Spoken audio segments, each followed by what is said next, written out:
Alright, I need to figure out how to make this a thing. Okay, looks like we're starting. Oh, Good. okay. We live? Not yet. There we go. We're live now. Hello! Oh, you should say that first, sorry. Yeah, it's my stream, man. No, it's okay. Yeah. You can do the intro. We're doing character creations today, so go Yeah, ahead. we're doing... I'm Luke Skytrekker. This is Paul Garish. He's the DM mastermind behind all this. This is actually his stream. I'm Luke. I already said I'm Luke Skytrekker. I really am Luke Skytrekker. And we're doing D&D character creation for Tales of Swordfall. And I was late to the party, so we're gonna make my character. And I should tweet this Beautiful. out. Thank Yeah, you. I should tweet this out too. So Let me find the links. all the links. The links. Subscriptions. No, not YouTube Red. Stop. Always hit that button by mistake. Never YouTube Red. Here we go. Yeah, exactly. I have no interest in getting it. I can watch Netflix. Oh man. I should mute the stream, otherwise I'm going to be hearing myself constantly. Yeah. Like 2 seconds behind. What's really awkward is when I forget to mute it, because when I stream games, I'll have my stream open so I can read the chat, and then when I forget to mute it, they get like an echo. It's awkward.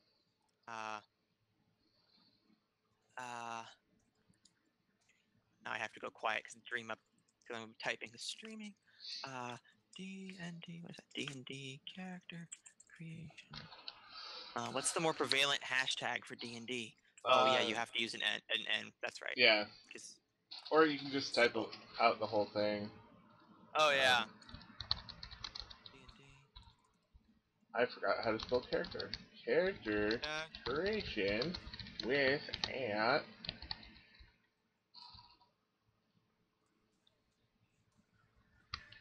All right. And then put support small streamers in there. It's a handy hashtag. All right. Damn, that's the most hashtags I've ever used. I think. New record. All right. I would say I'm gonna stop babbling, honest, but really all I do is babble. So. Dude, you and I will be the babbling kings today. Yep. You gotta fill the empty space. You know, when you're organizing windows, you gotta say something. When I got this portrait maker open. I should probably be playing with that to kill time. Well, actually, do you have Roll20 open? Oh yeah, I'm actually gonna need that. Yeah. Why did I not think that? Because we are totally going to roll stats today, and fun. I'm gonna watch you roll stats because, you know. Fairness. I want to trust everyone, but unfortunately, a lot of people like to say, "Oh yeah, I totally rolled 3 6s for my first stat." 20. Yeah, if you say natural 20 and I ask you to do a d6, then I know you might be lying. Yeah, maybe just a little bit. What is my Roll20 password? I forget all these things. Oh yeah, right. Better not babble it out loud, man. Yeah, I know, right? Like, I always worry I'm gonna do that. No, I'm not gonna say it. Okay. That would be messy. My gosh. That would be. Oh, I goofed it up. I'm always afraid that I'm going to Yeah, just like say something out loud. You know, I had the Roll20 full up first, and yeah. Just gonna put it on the static screen right now, and then wait for you to come. And then this is me trying to crack into my own account. Yeah, hack it. Better work. I'm live right now. Oh snap! What did I do wrong? Where did I go wrong? Okay. You used the word crack, not hack. That's where you went wrong. Yeah, that's right. Yeah, that's what it is. Gotta use the buzzwords, man. You gotta use the lingo. Yeah. Okay, let's try different. Hack those HTTPs, man. Yeah, hack the HTTPs on the interwebs. I hacked my internet today. Yep. Oh man, it hurts me a little to just say that kind of shit. I know. Okay, honest to goodness, what am I doing wrong here? Oh, wait. No? Yes? Maybe? Do I need to, like... Do I literally need to do password recovery live? That's embarrassing.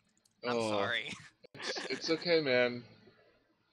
Oh! I think I know what I was doing wrong. I think I know what I was doing wrong. Maybe? Please? I beg you. I beg you. Come on. Power... Nah. Ah! Why does iTunes keep opening and trying to play that one album? Again. Oh man. I was doing it last time too. I should just do password recovery. It's gonna take me forever to crack this. This is Yep. what I get for trying to be diverse and using different passwords for everything. No, like you can do that. I mean, Yeah. let's talk about network security now. Let's talk about D&D. While you're doing that, I have some topics to just talk to you. Awesome. So you're going to be a level 1 character. Yeah. So in your mind, and with some of the games that you've played in the past, what do you think it means to be a level 1 character? Well, you're squishy. You're inexperienced. I don't quite want to say you're green, but that's basically it. You are new to the adventuring thing, I would say, to some degree. At least you're inexperienced. I don't want to say fresh off the farm because that kind of narrows possible backstories, but it's a similar idea. Yeah. So the player's handbook, which I always refer to and then read and then wonder why at the end of the stream my throat's hurting. In the first tier, so first tier are levels 1 to 4. Characters are effectively apprentices. Oh. Yeah. Fascinating. See, I don't exactly agree with that because with the Bard College, you went to the college and then you got out, and now you're on your own. So like you go to is it like a Bard College thing? Is that how that works? Yeah. So you get to pick your college and stuff. That's what we'll be doing with you today. Oh, fun. So it goes on. Woo.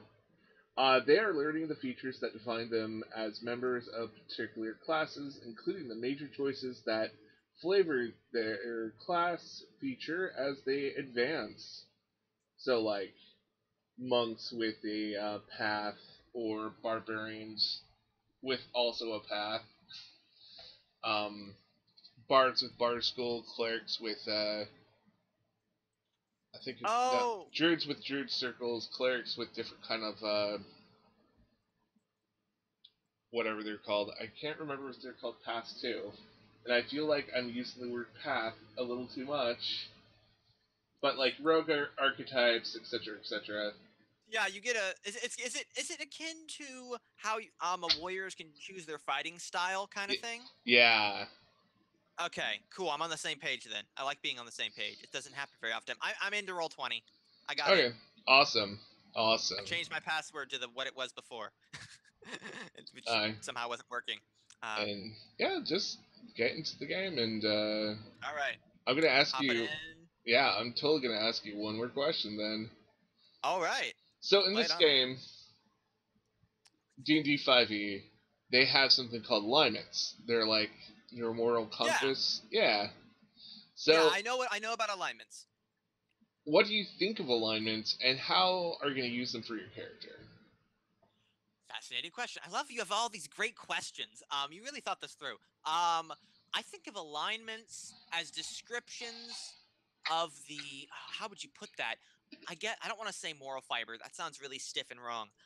But of the kind of inner character, almost the ideals, but not quite, because ideals are a little separate. But how the character basically makes their actions, like what are their priorities? Do they have a code of laws, whether good or evil, that they follow under? Are they lawful? Are they purely neutral, just doing things as they see fit? Are they just completely chaotic? Do they just do whatever they do on a whim? Yeah. And that kind of thing. It's something that guides their actions and their priorities. And basically kind of defines them in a core sort of way. It's one of the core things that defines them, I would say. Because it defines how they process the world and how they make actions within it. Yeah, especially with good and evil for me. Like, Yeah. evil's not necessarily, oh, hey, I see a puppy, I have to kick it.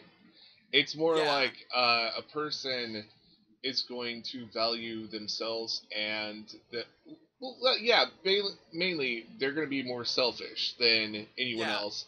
They're going to like put their own means in front of everything and be like, hey, as much as I'd like to fight that dragon, why can't we just get the villagers to fight them? Because I Yeah. don't want to die. Well, like a good character is going to be totally selfless and be like, haha, I'm going to go in and put myself Yeah. in danger because I don't want anyone else to get harmed.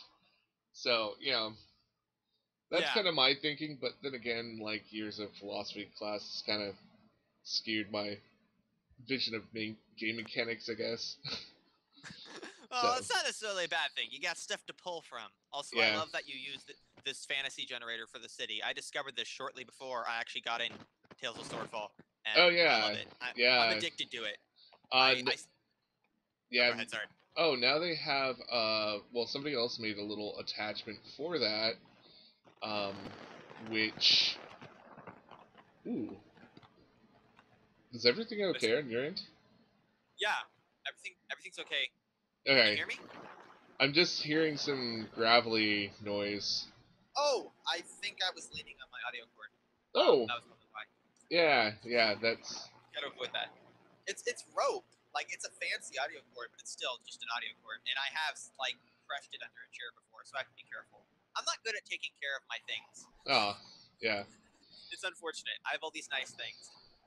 Like So, when I was much. Oh, go ahead. Sorry, I was about to just go off on a tangent. yeah, I was about to stop you there, actually. Um, anyways, what I was gonna say was that somebody actually made a new little attachment to it that builds Yeah. 3D cities based off the maps that you generate. Oh yeah, I saw that Toy Town or whatever it's called. Something like that. Yeah, that's pretty cool. So, It is pretty cool. anyways, this is Roll20. Have you used this before at all? I know of it. I don't think I've used it. Like I've played with it before. That's why I had an account, but I don't think I've used it to any great effect. Okay, cool. Well, this is going to be a little crash course in Roll20, in D&D, and a few other Woo! things. So, yeah, you're going to learn some Excited. things today. I'm gonna learn. I'm pumped. Yep. That's what I'm here for. So right now we're looking at the screen. This is usually the basic screen. We have the map on the left. Yep. We have a little handy toolbar far left. Yeah, I use that to zoom out. That was very handy. Yep. And then we have the chat screen, which has all these little buttons at the top. If you, yeah, little buttons. yep. Oh, and it looks like you're typing. Yeah, I wanted to just type that. Yep. Chat. Yeah, just point out that there's the chat. Oh. You might want to fix your cord. I'm getting like a lot of feedback on your end. I am. Oops. Okay, hold on. I will see what I can do there. How's that? Am I getting any? We good? You sound quiet now. Oh, how about now? How's this? Say something a little bit more. How's this? Am I coming through? Barely. Okay. Oh, did I bump something? Hang on, let me recalibrate this. I'll be like 2 seconds. Okay. Streaming.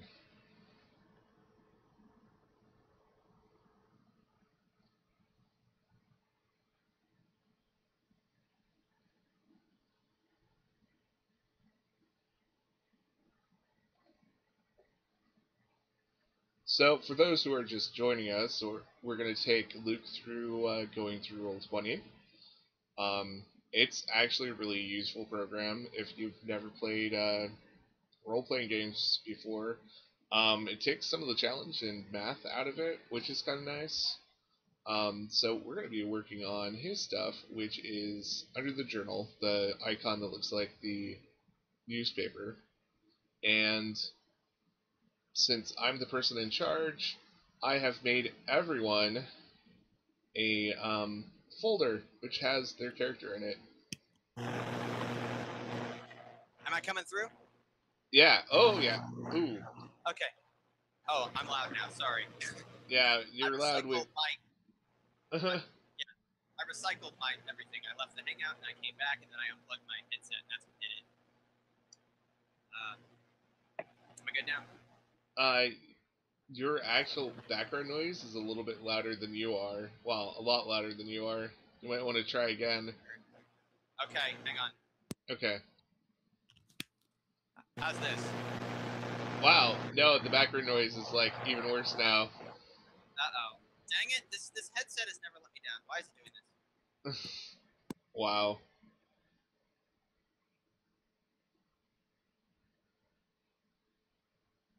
Okay. While he's fixing that, so I've made each and every player their own folder. Hopefully, we'll put more stuff in it as we Is go. this better? Oh, Is this better or is this a oh lot yeah, worse? This is mic. that's super better. Okay, we'll just use this mic. Okay. We'll just use this mic. Yeah, you were getting demonic like feedback and everything. It was getting kind of scary there, man. Okay, sorry about that. Okay, we're literally just using my laptop mic, so I'm a little shocked that it's better than my really nice headset. But if it works, it works. I don't ask questions. You know, if something's been chewing on the cord and stuff, where you've been pulling at it, it could just be the cord's going to shit. Yeah, it might be. It might be, which it would be awkward and sad, but it might be. Yeah. Such things have happened to me before with my headsets. So anyways, I was just filling the silence by saying that in the chat there's an icon that looks like a newspaper. It's the third in from the left. Oh, yeah. And yeah, that's actually where we're going to keep all the players' stuff. If you guys get if anyone gets messages or whatever, it's going to be in your folder. It's going to be great fun. Yeah. Okay, so that's this thing with world information and player characters? Yep. So the world information is stuff that has world information in it right now. Currently, it has the horoscope maker in it. Okay. And then if you click on player characters, it's going to open up. And then hopefully you'll see your name in it. Yeah. And I've got a with Padja Brim. I'm assuming that's placeholder? Yep, that's a placeholder name. All right. So if you just click on it, it will actually open up, and you'll be at the very start of your character sheet. Oh right. Yep, I'm here. Yep, and you're probably on the bio and info tab at the moment. Yeah. There's a couple other tabs and an edit button, I see. Yep. So if you click the edit button right now, what you're going to see is a series of options that you can upload a photo for your avatar, yeah. Yeah. And I have a few more things, but you have like the bio and info, which once we get through it, you can type out your bio and info if you really wish to. Cool. And yeah. And there's save changes, which saves your changes, you know, basic stuff. Yeah. It's all seems fairly straightforward. Mm-hmm. Do we want to dive into like the name of my character then? If you already have a name, sure. I have a name, but like I do not know the vibe of Swordfall. I don't know if there are, because I know they're like stereotypical dwarf names in the little like starter sheet thingy, and this is not one. And like so it could have been it like someone could have given him a more human-y name, but it could just be not fitting, and I'm cool with changing it if it's not. Yeah, let's have it. What? Okay, so my current name for him is Horatio Anvil Thumper.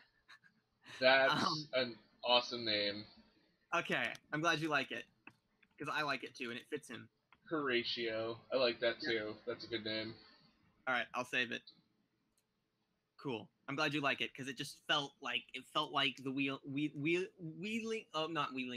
and dealing bard, Horatio. Yep. And then, good. You know, if you ever die, we can just be Horatio. We knew him well.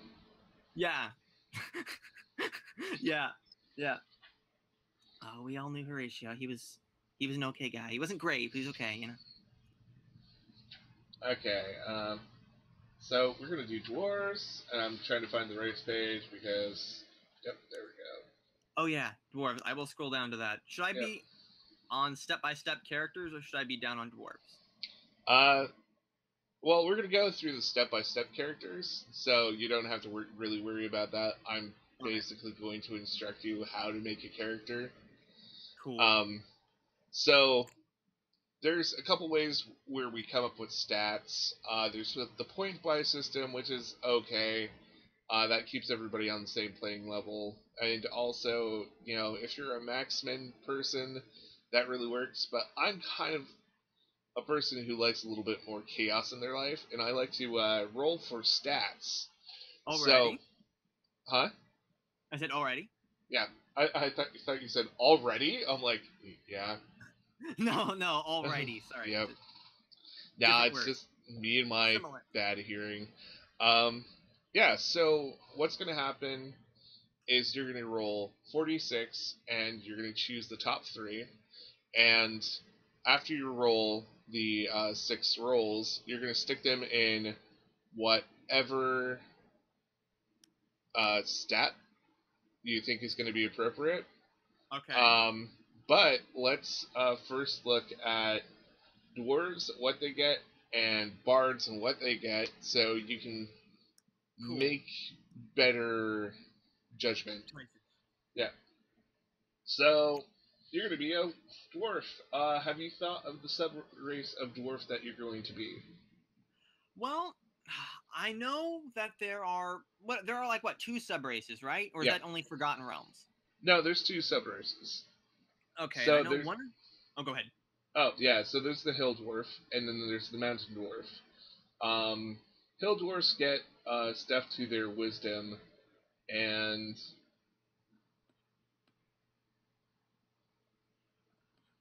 more HP. I've experienced with hill dwarves, because that was the only D&D character I've played is a hill dwarf. Mm-hmm. I do not know much about the mountain dwarves. I read about them once, but it slipped right through my head. Yeah, I'll just read you straight up what it says in the PHP. Fantastic. As a mountain dwarf, you're strong and hardy, accustomed to the difficult life and rugged terrain. You're probably on the tall side for a dwarf, and tend toward lighter coloration. Wow, I almost said correlation. That's not good. That's not the right word. No. The shield dwarves of northern Faerun. Actually, it's probably free run. As well as the ruling Hylar clan and the noble... I'm not even going to try to say that, of Dragonlance, are mountain dwarves. Yeah, it's probably dweeb. Actually, I've never heard anyone speak the Dragonlance stuff out loud. I've basically only read the novels, and I'm like, okay, I think this is right. I kind of want to... What page is that on? Because I kind of want to try to say it. In the player's handbook, it's page 20. I don't know what it is going to be in the player's handbook, because we discovered that they've kept out some pages, like the full-on art pages, so... Oh, yeah. It might still be 20 for you, though. Alright, let me see. I've got... 23 is stuff about halflings. Yeah, it's up. Yeah, okay. It's up near the dwarves, then. Dwarf names, slow to trust, clans, dwarf names, dwarf names, dwarf traits, then on the other side of that column, mountain dwarf. Yeah. Here it is. The Daewar clan of Dragonlance? Yeah. It's either Daewar or, if they really want to go, like, in a more, like, dramatic, Scandinavian way, the Daevar, but, Oh, yeah. fascinating. But anyways, yeah. Anyway, totally not getting distracted. No, totally not getting distracted, but this would not be fun if we weren't getting distracted, right? Yeah. Side tracks are the best kind of tracks. So, what we need to know is what's going to be added and what proficiencies you're going to get.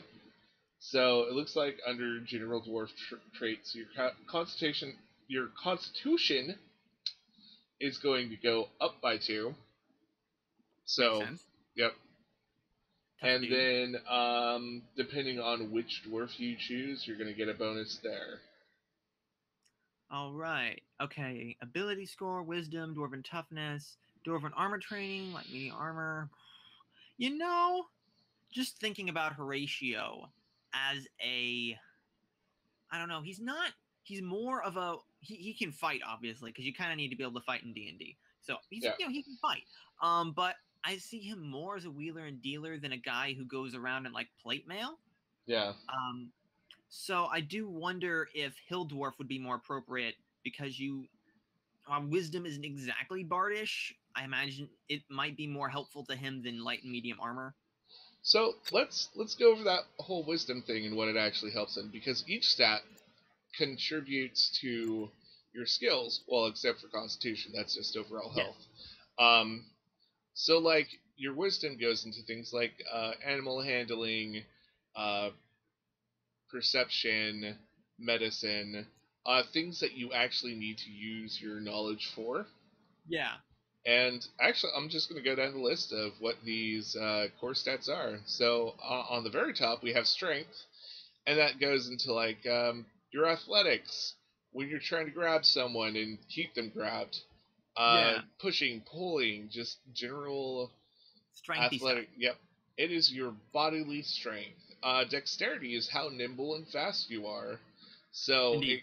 it goes into things like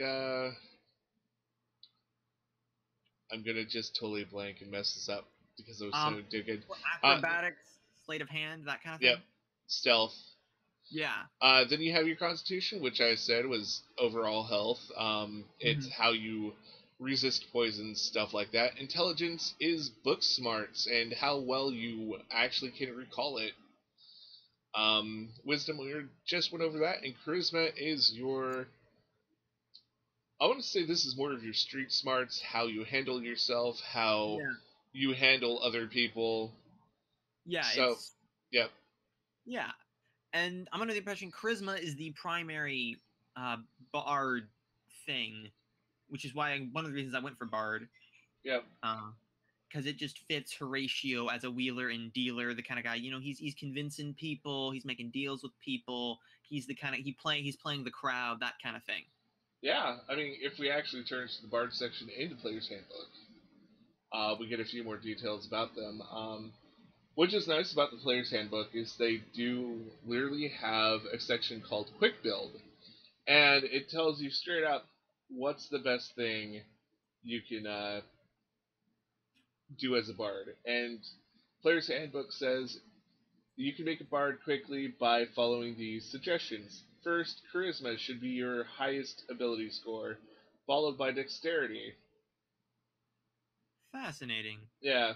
So basically, they're trying to say, hey, you're charisma based, and you fight with your dexterity mainly. Yeah, that makes sense. Yeah. So it would probably make sense to be a hill dwarf and have more wisdom than to invest in strength. I'm not going to use a whole lot. Yep. Sounds like it. Yeah, let's go hill dwarf then. All right, cool. And I need to stick this on roll. Do we? Oh no, you are you keeping track of this stuff? I'm keeping track of this. Don't worry, and we'll go over it again about what we're doing. But let's first roll our stats and place them wherever you need. Then we'll put on the bonuses and talk about proficiencies after that. So, do you actually? I'm not even going to ask that because I'm just going to assume you don't know roll commands for Roll20. Well, they are. It does say it right in front of me here. The welcome to Roll20 green square. So, yeah, is that it's a /roll and you put in the dice? Looks like. Yep. So what you're gonna do is 46. 46. It's actually that command. So this command means you're gonna roll 4 6-sided die, and you're gonna take the top 3. Oh, okay. K3. Okay, 46 K3. Bam. Yep. That's right. That's not good, but it's good enough. If you roll 7 or below, I'll let you re-roll. So you got a 9. Okay. And do it 5 more times. Oh, right. If you press up 5? the up arrow, you can get the same command over and over. Oh, that's very handy. Yep. You said 5 more times? Yeah. Okay, 2, 3, 4, 5. Yeah, not too bad. So, are we going with the highest one? Is that how this works? Yeah, so it's already taken out the low number. So you got a 9, 2 10s, a 16, a 17, and a 12. Oh, I get it. I Yep. get it now. So let's start plugging these into your character sheet. All right. All right. So Do the it. big numbers go on the bottom, and this uh, the numbers for your stats go on the bottom. This big number that says 0 right now, it will change what you put inputs. That is okay. your stat bonus. Okay. Wait, So, okay, we're looking at the character sheet, right? Yep. So the very far, left of the screen, right of the page, where it says strength, dexterity, constitution, Yeah. intelligence, the numbers on the circles are the ones you can change. Oh, okay. Yep. Yeah, right. That makes perfect sense. Right. I remember this. So, charisma needs to be my highest, right? Yep. I would stick that 17 in there. Absolutely. 17 charisma, which gives me a 3 charisma bonus. Not bad. Yep. And you can do what the player's handbook says and put the next highest one in dexterity. Yeah, that always sounds smartest. All right. So this is the point I'm gonna just say. Constitution, you should always make a little bit higher. Okay, so the 12. Yeah, because that's basically part of the whole thing of making your HP, your health points. Absolutely. So, like, you always want some kind of bonus in there. And now you have, a 2 10s and a 9 to sort out. 2 10s and a 9 to sort out. So, if I was going to Horatio, he's not going to fight with his strength, and he's not supposed to be like a beefcake or something. He's supposed to use his wits, not his brawn. So I would put 10 in intelligence and wisdom, and then maybe not the 9 in strength. That sounds good. That sounds like how you're gonna, how most people would, what am I trying to say? What am I trying to say? I'm like trying to say 5 things at once and only saying one thing. Yeah, with the numbers you rolled up, that seems like the best way to go. Yeah, especially considering Horatio. Yeah. Yep. So, and under dwarf traits, you get to add 2 more to your constitution. Oh, fun. So 14 constitution in total. Yep. Fantastic. And then you get to add 1 to your wisdom score. Yay! So now I have a bit more wisdom, but I don't think it actually cracks out as any different, but still. Yep. Okay, and we're going to start doing proficiencies now, because you get some of that just by being a dwarf. I'm so proficient at dwarfness. All right. Size, speed, dark vision. Resilience. Dark vision's the best.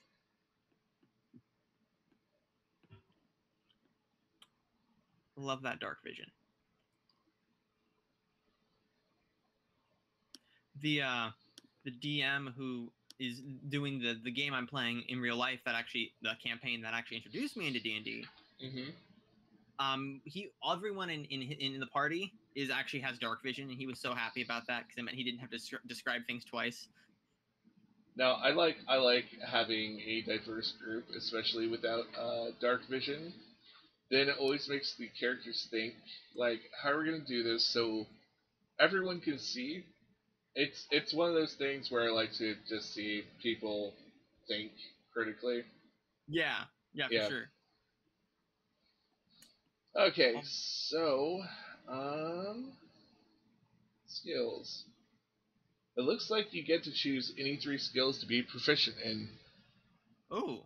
So what you're gonna do is go to this box that's to the right of the main stats that says skills on the very bottom, and Okay. check mark 3 skills that you, Oh. you want to be the best at. Ooh. Ooh. This is exciting.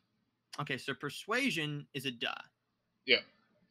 I'm tempted to do performance too, but I'm not entirely sure. Investigation, history. Uh, And if you have any questions about what they actually do mechanically, go ahead and ask. righto. I think I'm gonna do perception as another one.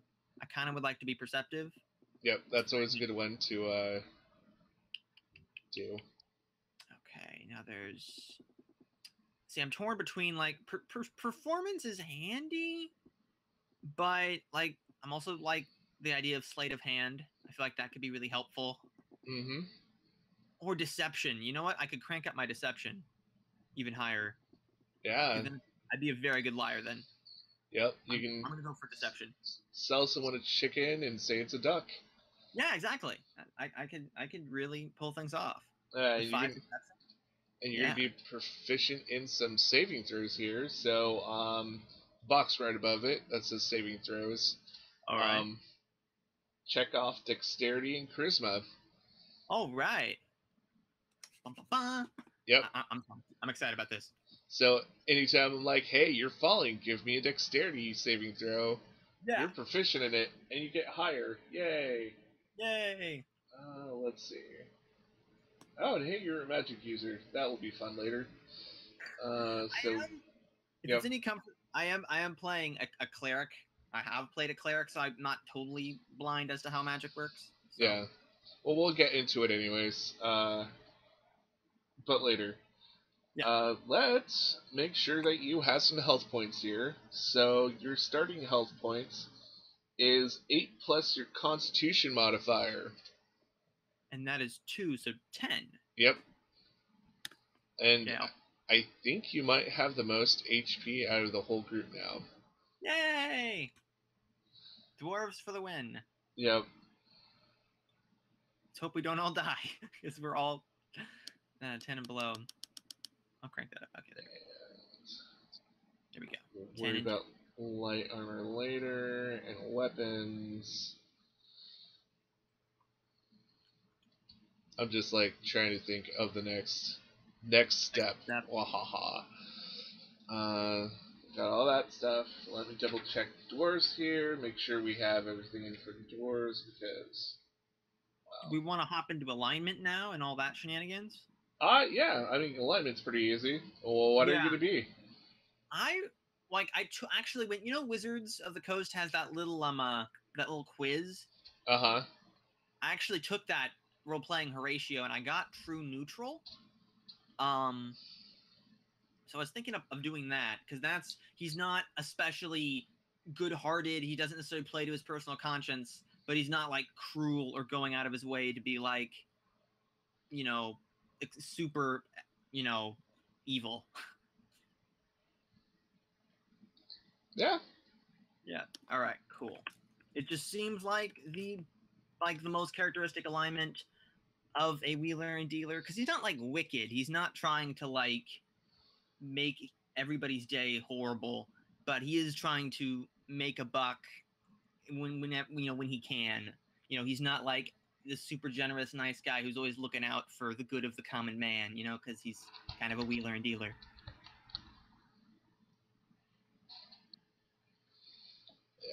Yep. Okay. Cool. Looking he'll dwarf into his race since we know that. Yep. Oh yeah, we get to pick a background. I keep forgetting about that. Yeah, I was about to say, how does that play in? So a background gives you a little bit more. It gives you some skill proficiency, some tool proficiencies, even an extra language or two. Fun. Yeah. So let me read off what there is to choose from. Cool. I wish there was a quick list. So We have the Acolyte. Okay. Yeah, you spent many years in a temple. Doesn't sound like your character. We have a No. Charlatan. What exactly is that? Well, let me read it out loud. You have always had a way with people. You know what makes them tick. You can tease out their hearts, desires, after a few minutes of conversation. And with a few leading questions, you can read them like they were children's books. That sounds like Horatio. Yeah. That sounds spot on. Okay. Awesome. Yeah, Oh, this is definitely a character where you get to pick out your favorite scheme or scam. yeah, Yeah. this will be fun. Okay. I'm playing a very conscientious character. Like, that's my only thing I've played before. So, like, I'm really excited to play a character who is not conscientious. It's gonna be fun. Yep.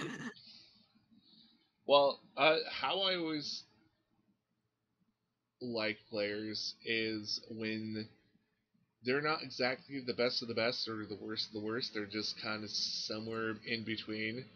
Yeah. Because I think it makes them a little bit more human than Yeah. like the paladin, who's lawful good, who, if you kick a puppy, they'll be up in your face, and it's like pretty, predictable. Yeah. And it sounds like everybody in the group is like there's a lot of gray areas.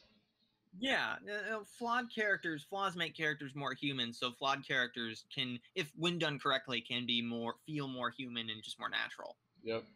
So your skill proficiencies, unfortunately, are deception and sleight of hand. Oh. Yep. So, do I cut? So do I take one? I'll Take one of these off? I'll let you choose two other skill proficiencies for a bard. Oh, okay, cool. So wait, you don't have sleight of hand, so one other. Sorry about that. I thought you already had sleight of hand, but no, I don't. I don't have sleight of hand already. So you can. Oh, go ahead. Say. You can take that one for the charlatan. Oh, and I still have my ringer on, so. I've been there. It's okay. So, that leaves my my skills proficiencies at deception, perception, persuasion, and sleight of hand. Yep, and you got to choose what 3 as a bard, right? Yeah. And so let's have you choose one more because deception and sleight of hand comes with your charlatan. So I'd rather not like just sell you short and be like, nope, you can't choose anymore. Yeah, I appreciate that. Okay, so stealth doesn't seem like him. He talks his way through things. I'm tempted to go performance. I already have a decent score in performance though. What exactly? How does insight work? Insight is reading people, their emotions, their motives, through body language stuff like that. That seems like something he would have. Yeah. Let's do proficient in insight. It's like, is that person really lying to me? And I'm like, I don't know. You might have to do an insight and see that. Yeah, absolutely.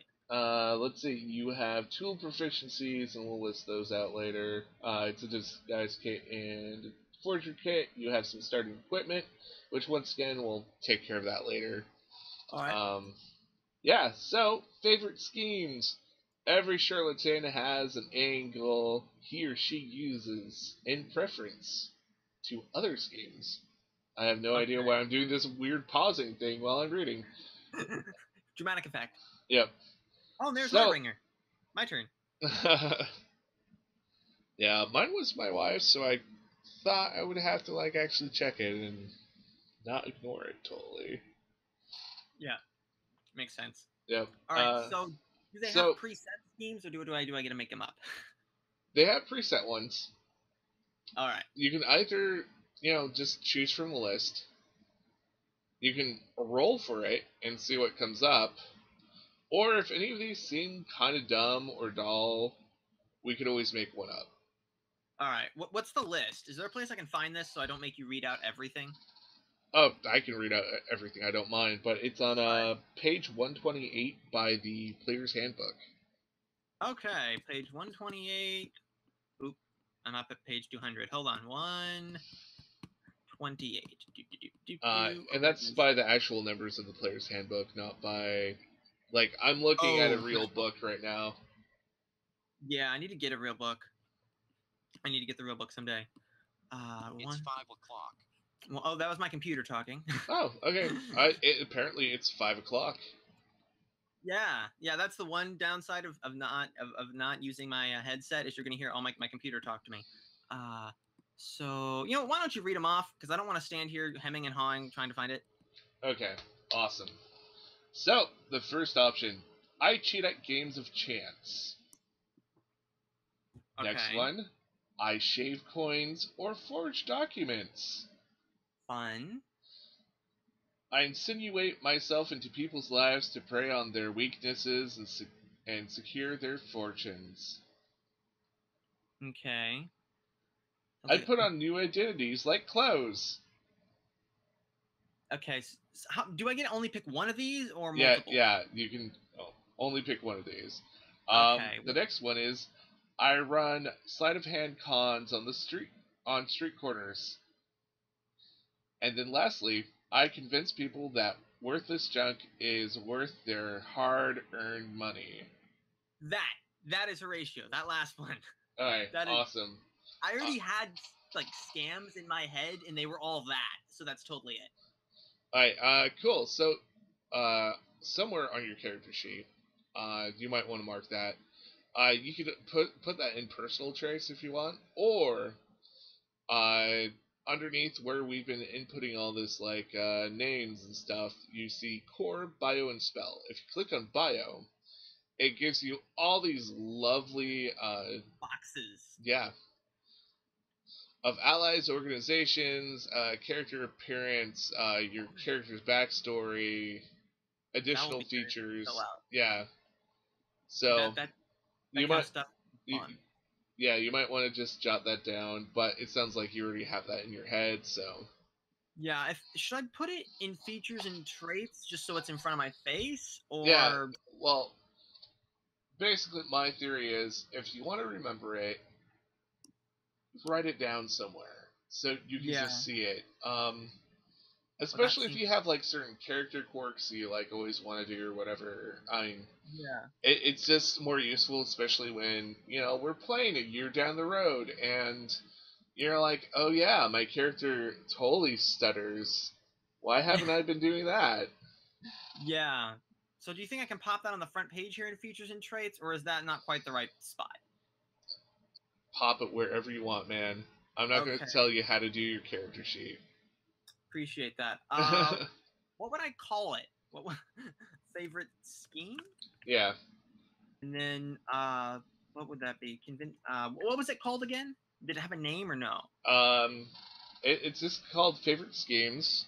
The source is your background, so if it on the source, yep. There we go. A source type is charlatan. Yeah, charlatan. Wow. I think I spelled it right. Yeah. Yeah. And then how would I put that? Just put, I convince people that worthless junk is worth their hard-earned money. Yeah. All right, perfect. Yeah. Perfect. That is so Horatio. I love it. Yeah, we got so many other traits that to fill in, but that's mostly like the dwarf stuff and the bard stuff. I've been doing that actually for people and making sure they have all their character traits in there. I'm tempted to put, instead of favorite scheme, since it's the thing that shows up when it's open or closed, just put like great salesman or something. Well, it's your character sheet. You're the only one who's going to see this. Unless you allow other people to look at it, but, All right, I'm putting great salesman. Awesome. It'll help me remember. Fantastic. All right. Cool. So, if you scroll up again on the same page, you'll notice there's personality traits, ideals, bonds, and flaws. All right. These are all part of your character, and this is what you get from your background, actually. Other than, like, your starting gear and all that. So, you want to roll for a personality trait, or do you want me to just read them off and? I think I'd like to pick one. Okay. So you want me So to read them out, or do you have them? yeah, Alright. I think that might be good. Cool. So personality trait, the first one, I fall in and out of love easily, and am always pursuing someone. Second, I have a joke for every occasion, especially occasions where humor is inappropriate.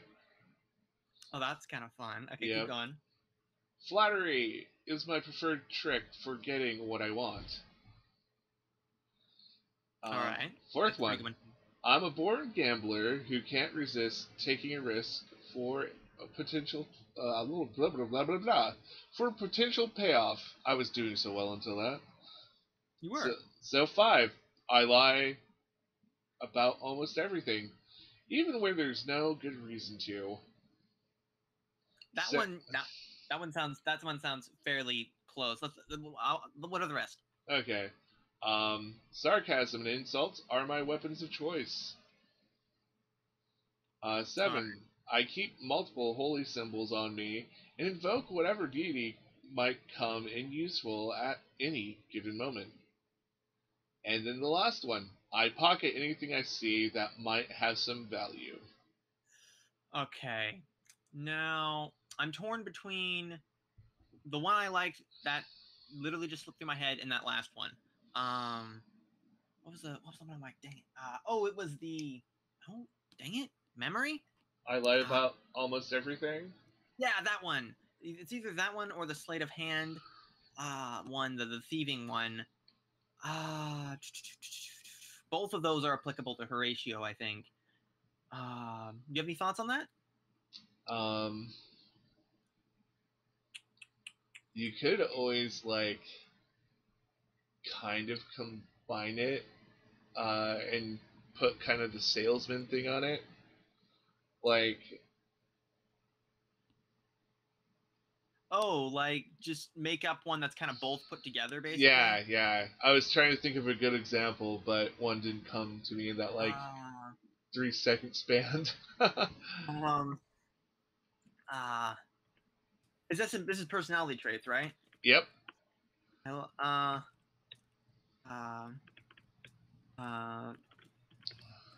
Even when there's no need, and I pocket nearly anything that seems of value. How's that? Yeah, you can take both. Yeah, all right. Your guy, you can't be trusted. No, I can't. Just remember, I will let other characters kill you if you piss them off too much. Absolutely. I have no intention of being like betraying the people who are going to be saving your ass. I don't think Horatio is the traitor. I think he's just the profiteer. Like, he's gonna make money on the side regardless of what he's doing, but he's not going to take the people that in his party and try to get them betrayed or whatever. Like, he's not that devious. That's good. Yeah, he's more of a split a deal with as many people as feasible thing, not a I'm going to betray everyone for money kind of thing. So you have an ideal now, which kind of is a nice segue to what you were just saying. Yeah. So here are the 6 different ideals that you can choose from, or we can make one up. Cool. So this one's called Independence. I am a free spirit. No one tells me what to do. Okay. Fairness. I never target people who can't afford to lose a few coins. Okay. Charity. I distribute the money I acquire to the people who really need it. Okay. Creativity. I never run the same con twice. Though I think you've run the same con twice, so... Yeah, I think Horatio would definitely milk the same con twice. Yeah. Friendship. Material goods come and go. Bonds of friendship last forever. It's a little touchy-feely for Horatio. And then aspiration.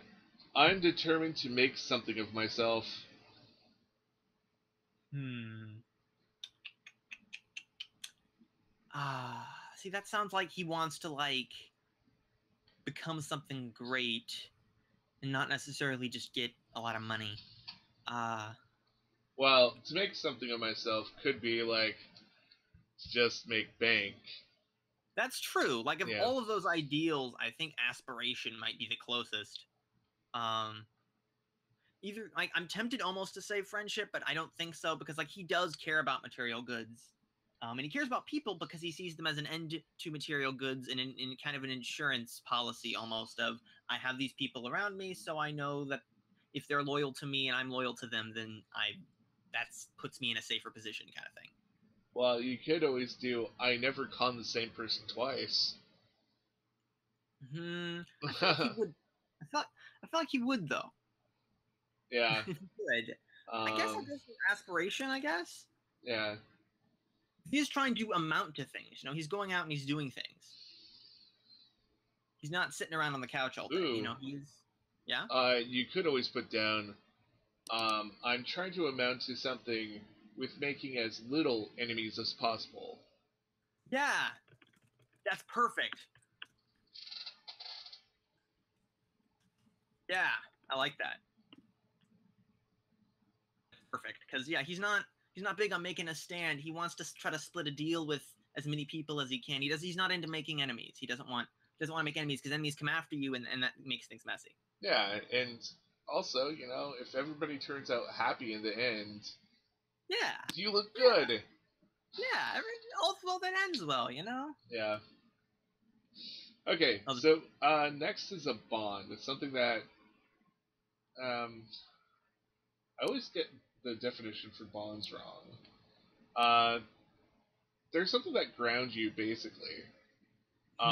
So, like, the first example is, I fleeced the wrong person and must work to ensure that this individual never crosses paths with me or those I care about. Okay. Second one is, I owe everything to my mentor, a horrible person who's probably rotting in jail somewhere.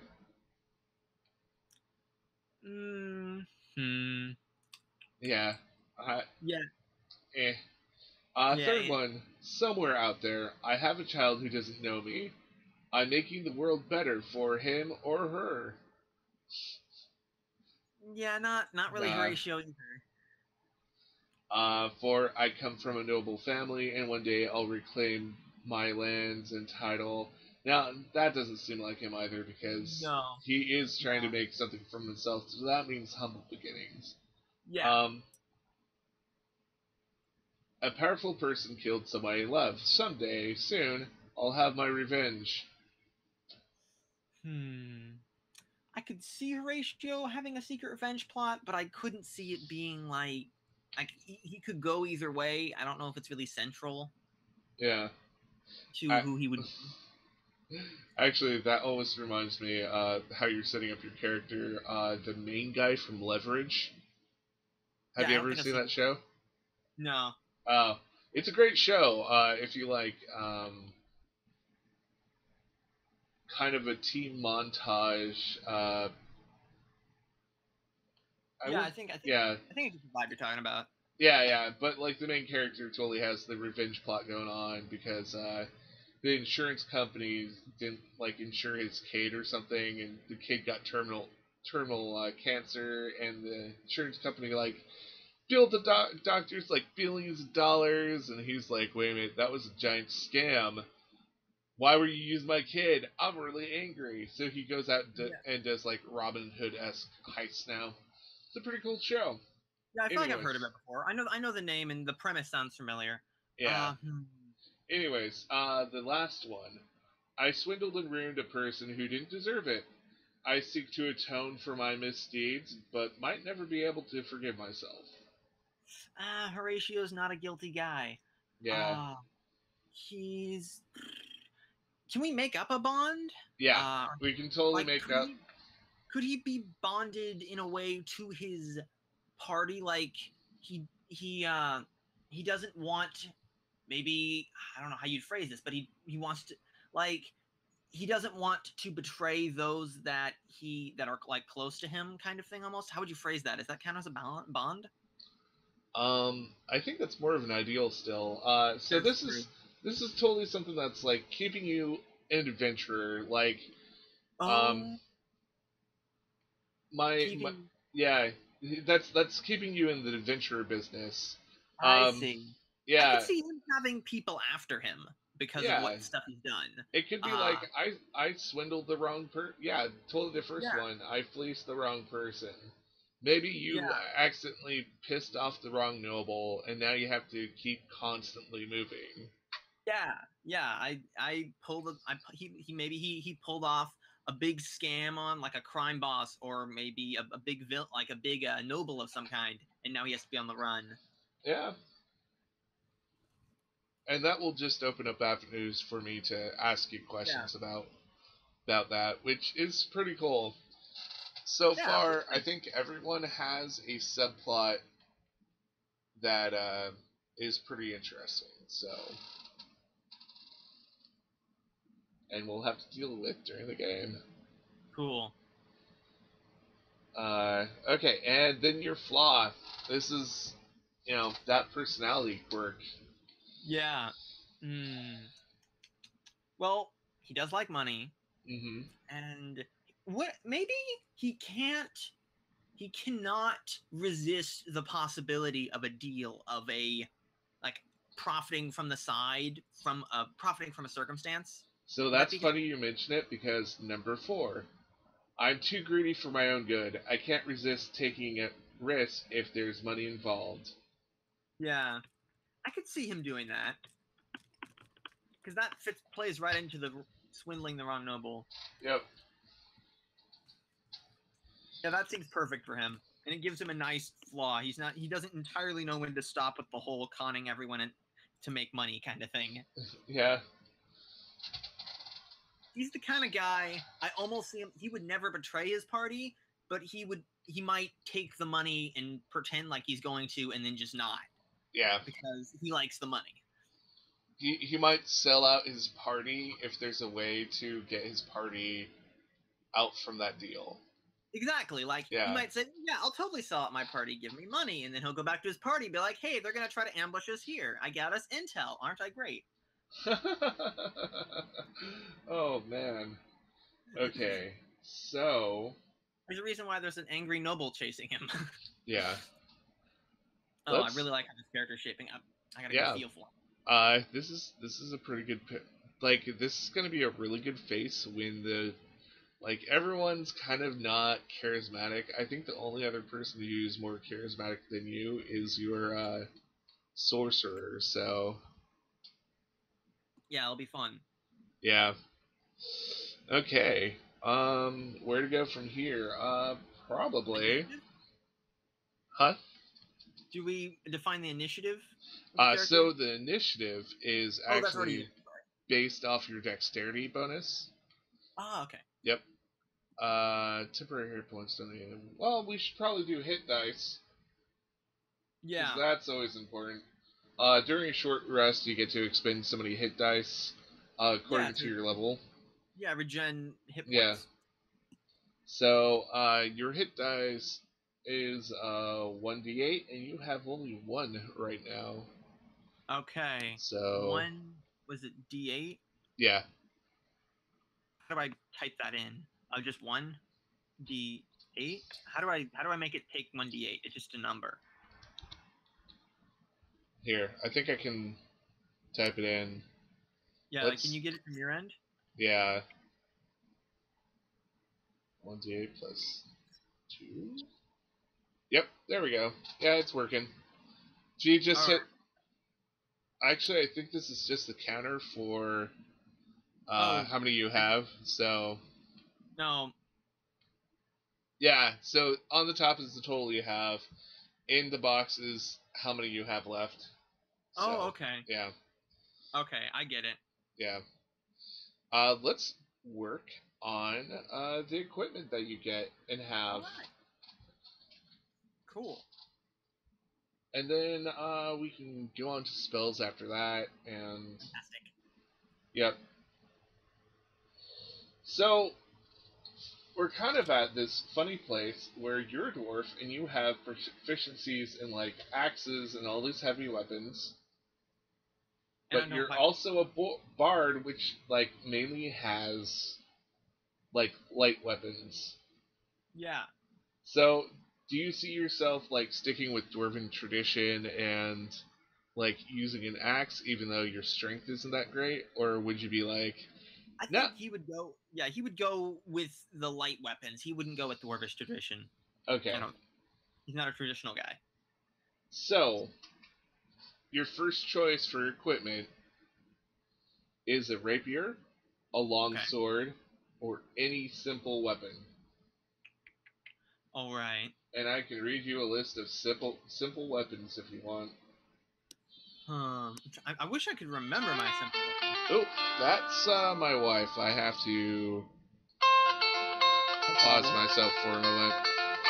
No problem. I got your back. I'll keep talking. All right. So, simple weapon. Just so you know, you're not muted.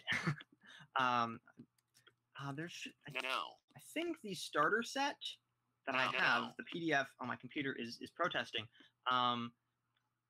Had weapons in it. I really think the starter set on my computer, the PDF, had weapons. So I'm gonna look them up really quick. And I think it's gonna have the simple weapons in here because it's the starter set rulebook, so they'd be simple, right? Let me Google, not Google, simple weapons, searchity search. So weapons, simple melee weapons. Here we go. Club, dagger, great club, hand axe, javelin, light hammer, mace, quarterstaff, spear, unarmed strike. He's not going to do an unarmed strike. Quarterstaff. Okay, now what is a quarterstaff? That's versatile. Oh, so multiple styles can use it. So the dagger is 1d4 piercing, but you can throw it. I don't want 1d4. I'm not mace. Quarterstaff. I could see him with a quarterstaff. I could see him with a quarterstaff for sure. I hope my audio is still coming through. This is the paranoid stuff I think of when I don't have anyone to tell me my audio is working. Oh no, your audio's working. Don't worry. You've been talking. Good. Cool. Good. All right, you back? Yeah, I'm back. Okay, good. I filled the space. I think I have a little list here from my starter set PDF, and quarterstaff it says is a simple melee weapon. Yes. Yes, it is. And it's 1d6 bludgeoning, and it's versatile. Mm-hmm. So that means I can use it with dexterity, right?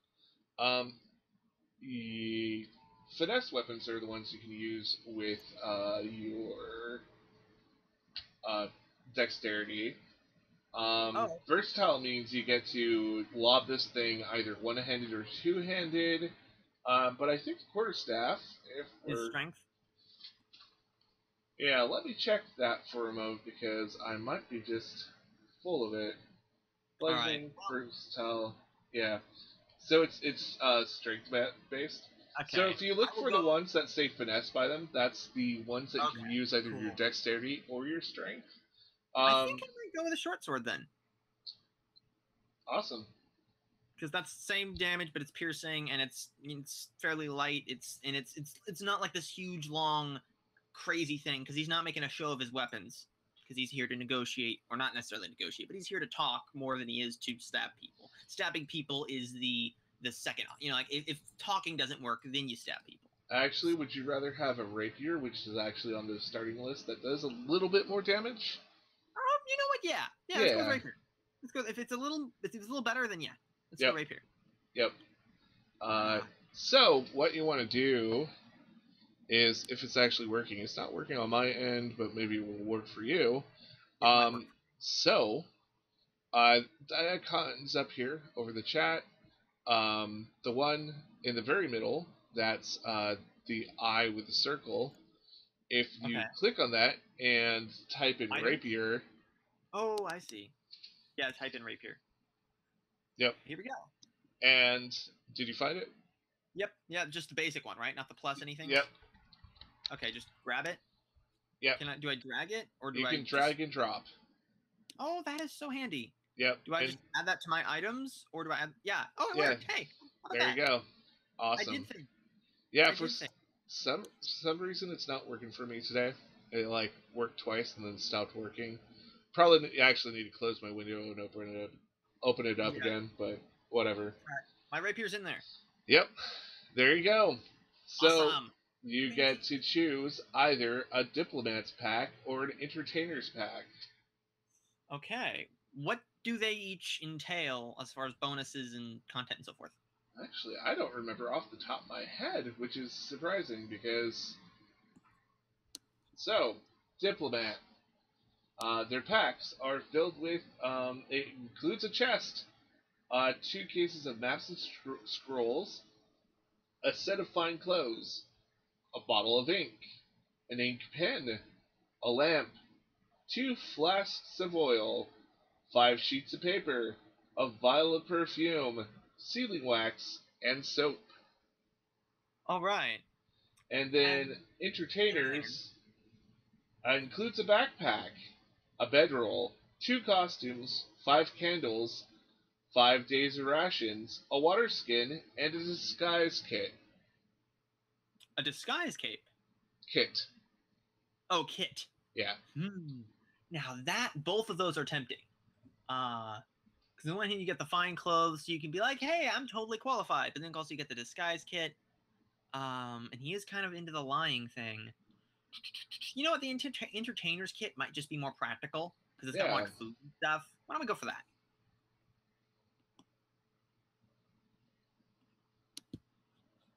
Am I still coming through okay? Yep, you're still coming through okay. I was just pausing in the reading. Okay, no problem. I'm a little paranoid about that because I did like drop out like 5 times the last stream I was on. Yeah. Well, totally understandable. Sometimes I notice when people are in group chats, usually the one with the not the greatest bandwidth tends to drop out the most. But when Yeah. it's like one-on-one, it's usually a lot better. Yeah, I think I can only guess. I guess Hangouts is more designed toward one-on-one. Maybe that's the thing. It happens with a lot of them. Like Skype does that. Okay. It's just Yeah, more complicated with more people, I guess. yeah. Well, it's more bandwidth too, and a lot more things Yeah. coming through. So yeah, your third choice is that you can have a lute or other musical instruments. Ooh, I do want one. I do want a musical instrument. I mean, lute is pretty classic. Part of me Yeah. wants to go it because it's classic, but another part of me thinks, oh, that's a little stereotypical. Surely I can do more. Like bagpipes are funny, but they're not really alluring. You know, he's not going to convince anybody to give him money because he's playing bagpipes loudly on a street corner. I don't know. I mean, I know I talked about the slide whistle. I don't really know if like that's funny. I don't know if that would really count. I might just go with lute. I can't think. Like lute might be best. It's fairly classic. It's like a little short little guitar. Either that or like a what do you call those? Clarinetty whistly type thing. I was thinking also if you don't really want to be a Just skip it. yeah, we could give you something like it's not a megaphone. It's like the old fashioned like cones that you yell through. Yeah, Because that's kind of like you're kind of more an orator, a guy who attracts, yeah. That makes perfect sense. Let's go for that. Yeah, just we'll just call it a cone amplifier until I actually find the proper name for it. All That right. one you'll have to manually input into your stuff. Oh, there you go. All right, cool. We'll make it a pound. Oh yeah. Yeah. Even though like I've been kind of saying this to everyone else, I don't really do the whole like weight constriction thing. Yeah. Because most people aren't gonna like grab a lot of things, but if you're like in a dungeon or a house and they have like a whole silver set that consists of like 50 forks and 50 everything else, I'm gonna be like, how are you carrying that, man? Yeah, yeah. More limiting what you can take than what you can carry. That makes sense. Yeah. Rather than being super technical. Or like you go into their larder and you're like, you know all that cheese? I'm gonna take all the cheese. I'm like, Yeah, every last piece. How are you taking 5 cheese wheels? How? Balancing on my head. No. Actually, if you said that and could get away with it, I would be amazed and award you with something. So your very last thing is leather armor and a dagger. All right. Leather. Cool. Leather armor, drag and drop, and then dagger. Ooh, and does that actually change your AC too? Yeah, it did. Oh, fun. Sweet. So I'm even beefier. I like it. Yeah, Great. you have an armor class of 14 now. Yeah. Sweet. Alright, All right. and your background actually gives you items too. Oh, fun. Fun. So, let's mosey I get on really to your excited about it. background. I'm pretty excited for your character. I'm actually excited for everyone's character because this seems like a pretty cool group, and like I like everybody who so far who's playing, and Cool. it seems like the personalities will mesh pretty well, which is I'm stoked for. So the equipment that you get here is a set of fine clothing, which you already have. Disguise kit, which you kind of already have. Are these already in my inventory list? Yeah, they're actually in your entertainer pack. If you type in entertainer pack, you should be able to also drag and drop that into your inventory, and it should also list if you click on the cog. I accidentally added something. No, stop. What did I do? How do I delete an empty thing? Okay, so hit the padlock that's on the other side. Oh, Yep. Clever. Yeah, there you go. Equipped. Oh yeah, and you can scroll through 2 costumes, 6 candles, 5 days of rations, a water skin, fantastic disguise kit. All right. Yeah. So, the next one is tools of the con of your choice. Ooh, So 10 stopper bottles filled with colored liquid, a set of weight dice, a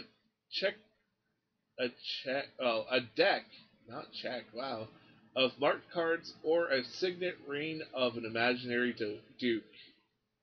Oh, I see. They correspond with the scams they have below. Got it. Oh. So, those are all tempting. Yeah, you get to choose one.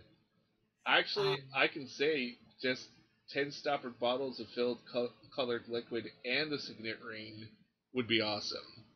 I'm going to give you both those. Oh, okay. Because you can change the color of the ring. It's whatever you want. It's of some imaginary duke, so just think of like, Yeah. it's a ring with like a family code on it, and you're like, yeah, this is Duke so and so. He gave it to me personally. Yeah. I'm his messenger. I just want to see how you use these. So I'm like, cool. There you go. What exactly do the colored liquid like? What is it? Just multi-purpose? It's just the water with color in them, basically. Cool. All right. I will put both those in. Colored. No. Oh, there's no thing for colored liquid. Nah. Add it by hand? Yeah, add it by hand. All right. Okay. So there's 10 of these bottles of colored liquid. And then 1 Signet. Duke's ring. Like that. Yep. Cool. And finally, you get a pouch containing 15 gold. So, money. I do know how this works. Oh, okay. Awesome. You got the different pieces. Yep. You get the copper pieces, silver pieces, I don't actually know what E pieces are, but I know gold pieces and then platinum pieces. Yep.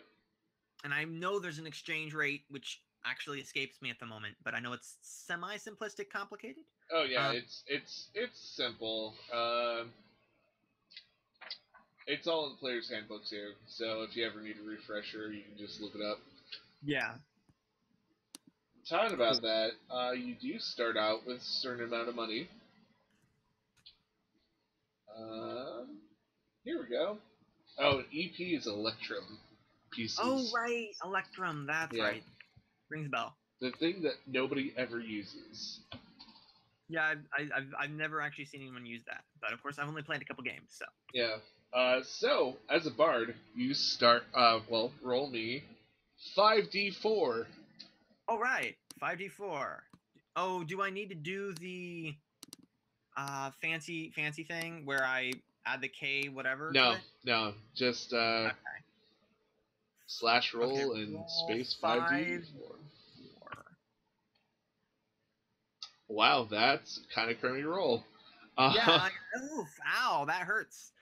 But times it by 10, and that's how much more gold you have. Oh, fun. Okay, so 90. I will take that. So 105. Yep. My math skills to the test live. Not nerve-wracking at all. This is why I take anxiety medicine before I do this kind of stuff. Smart. Yeah. And we already have your armor situation figured out. Okay. Cool. All right, so we got tool proficiencies and custom skills. Do I have any of that I need to note? Oh, yes, because you are a dwarf and a bard, so you got some. I'm a proficient little dwarf. Yep. So, your tool proficiency is musical instruments. Okay. So it's basically you have a tool proficiency in your amplifier. Oh, okay. So do I put that in custom? Yeah. Okay. Name. Can I come up with a snappy name for this on the fly? Amplified. Yeah. I was just like, yeah, whatever. It's a shout cone. Yeah, shout cone. Yeah. I know they have a name. It escapes me right now, and I'm not going to pound all over my keyboard to find it. And it's attributed to your charisma. All right. Yeah. So okay. Oh yeah, attribute charisma. Sorry, I was doing a quick Google. I couldn't find anything. Yeah. What else do I put in here? That's it for your amplifier. Okay. So you get more tool proficiencies for being a dwarf. Cool. Which is Let's change this. Simpler. You get to choose any one of these for being dwarf. Smith's tools, brewer's supplies, or mason tools. So you are naturally proficient in one of those three. Did you say brewers as in alcohol? Yeah. I think that sounds like the most like Horatio. Okay. Maybe he comes from a long line of brewers. Brewers tools, and what is that? I'm proficient. What is the attribute for this? Ooh, I have to go to Xanathars for that one because it doesn't say in the player's handbook. See, another thing that Xanathars actually did was they finally further defined tools and tool proficiencies, so that's kind of nice. Yeah. By the way, can you hear me from back here? Yes, I can still hear you from back there. Cool. I lean back in my chair. Tool proficiency 78. I'm imagining charisma or dexterity. I'm not sure. Tool descriptions. Here we go. Brewer's tools.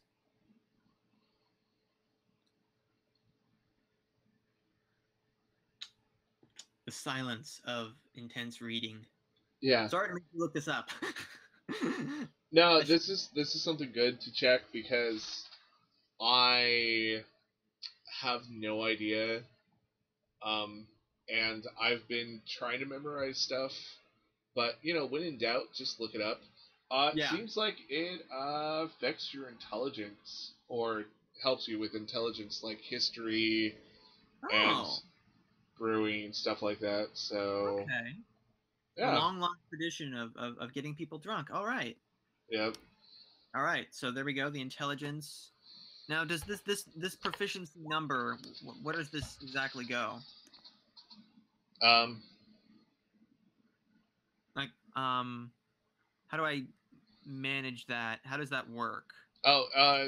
It will automatically update as your core stats change. Sorry. So A little bit of a brain fart. oh, So what's don't worry about it. At least we're not doing this all by hand. And when you like bump something up, you have to like always just erase? Yeah.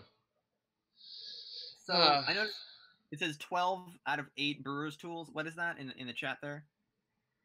Oh, okay. So when you click on something, it's always rolling for advantage for whatever reason. There are ways to stop that, but I'm not really. Well, yeah, we can get into that. So when you click the cog, that's the end of the list of the core bio and spells. It takes you to this, yeah. Calculation. Yeah. I see. So when I clicked on that, it was just the calculation for my brewer's tools. Yep, and so if you look on the very right box that says version 2.1 and roll queries, you can hit that and just advantage toggle. Yeah. Okay, cool. So, okay, got that all fixed for you. So now you can roll with advantage, roll normally, or roll with disadvantage. Cool, and handy. Whenever you choose those, they'll do what they say. So if you now click any of your stuff, like, hey, give me a charisma saving throw. So what you do is, there you go. That's really handy. And now if I'm like, hey, give me a charisma saving throw with advantage, I can, bam, advantage, charisma. Yep. And it grays out the lower one, gives me the higher one, and I'm like, cool. Yeah. So this is very handy. Yeah, it's super handy. Let's see. We got your background stuff. We got that. Let's work on filling in the features and stuff a little bit more before we get to spells. And most of these you'll have to put in yourself because Roll20, even though they have the handy drag and drop, they don't have this for any of the race stuff. All the race stuff is like on one solid document, and I haven't been able to drag and drop any of it, so it sucks. All right, hand type. So yeah. Good thing I can type quick. Also, I don't know if you can do this from Google Drive, but if you can actually highlight the words and just copy and paste them into it. Oh yeah. Yeah. It looks like I can do that if I can find the right place in the handbook. Actually, I think I can do it. That's why I've been doing it for a lot of people. Let me bring up my PDF that I have on my desktop, and here. Well, I've got an empty trait there ready for you. Yep. Fantastic. So these are my racial hill dwarf stuff. Yeah. So we're totally gonna put in, like, you get dark vision. Indeed. You get dwarven resilience, which is a pretty cool one. Saving throws against poisons. So that's basically anytime you drink beer. I do love dwarves. Let's see. Stone cutting is something else I'm going to put in there. Do you want me to do the dwarven combat training? It's just a reminder that you get proficiency in battle axe, hand axes, light hammers, and war hammers. Okay. Cool. Throw it in there because I will forget. So I get to just pound all this.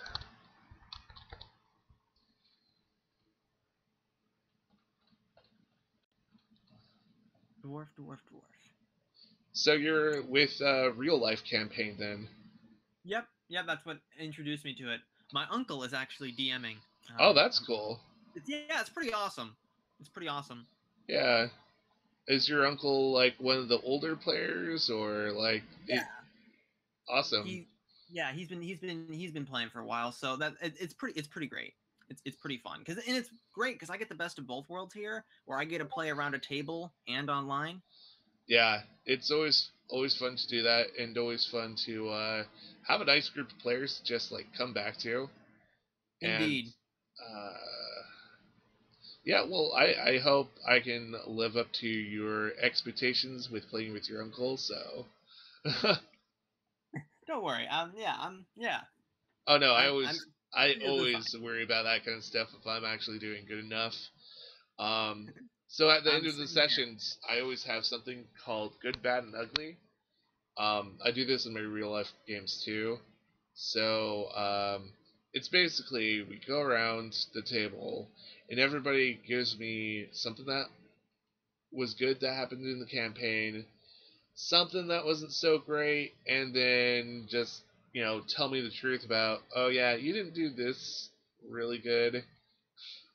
And it's a nice reflection of feedback. Yeah, that's exactly what it is. Well, that's pretty cool. That's pretty cool of you. I'm not a super critical person, so I may not be able to come up with a whole lot, but I'll do my best.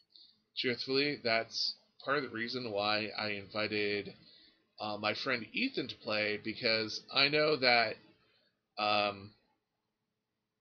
if people want to be polite and not really say that I messed up totally, even though I'm pretty sure the internet would love to comment on that, Ethan can just straight up tell me, hey, dude, this session kind of sucked. And I would be totally okay with that. Friends' honesty. Yeah. It is handy. Let's see. Oh, I'm so pumped to play Horatio now. I'm glad you liked the name. Yeah, I mean, for me, even though I have a world set up, I'm not really gonna harp on your creativity. I mean, if you named him douchebag Baggins, I'd be like, dude, come on, a little bit more serious than that. But yeah. It's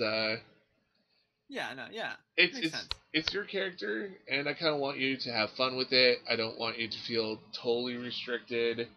And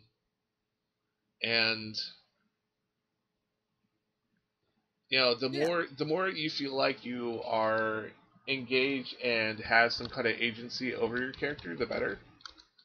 And I'm if you really want to have it fit in the world, I'd be like, okay, use a name from this language and go at it. But with this game, I'm not going to worry about it too much. I do appreciate that, because I do like the name Horatio for him. In my head, when I come up with a name for a character, it can become a big part of them as far as setting the tone of who they are. So I was totally open to changing it if I needed to, but I was kind of hoping we didn't have to, because it just felt like him, Yeah. That makes sense? Mm-hmm. That makes complete sense. Let's see. Got such a great character sheet coming together. Yeah. And all you need right now... Do you get a Bard's College at this, too? Spellcasting and... No, you don't get Bard College until the 3rd. Okay. Oh, okay. That makes it simpler. Yeah. But you do get Bardic Inspiration, which is awesome. Oh, what is that? So, as a Bard... Yeah.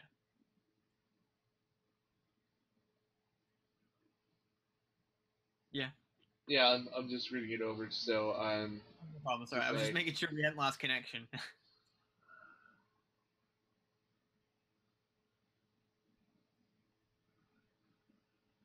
So this is something based off your charisma modifier, and so you'll get to do this up to 3 times. You can inspire others through stirring words or music. To do so, use your bonus action on your turn to choose one creature other than yourself within 60 feet of you who can hear you. The creature gains 1 bardic inspiration, a d6 die. Ooh, wow. So, that's awesome. Yeah, it's basically they get to put a d6 on top of a roll, basically. So let's say that you're in battle and you're like, I'm gonna give you inspiration, and somebody has to make a saving throw. They can take that d6, put it on top of that. Yeah. Or if they're attacking and they just want to attack even better.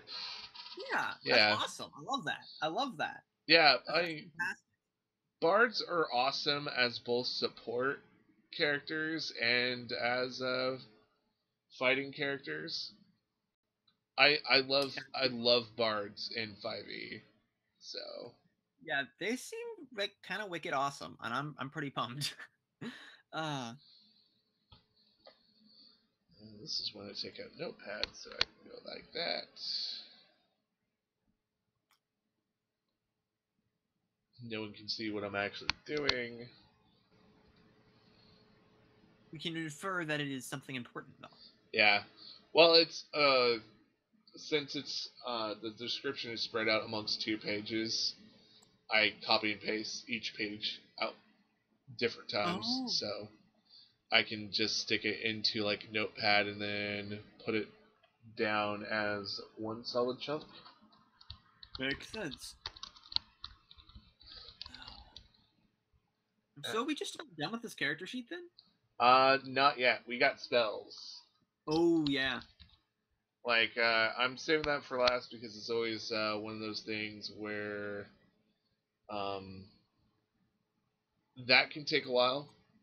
Yeah.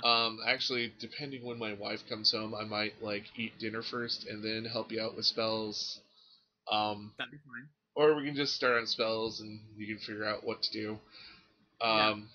Let's see. We got all the class stuff. We got the background thing.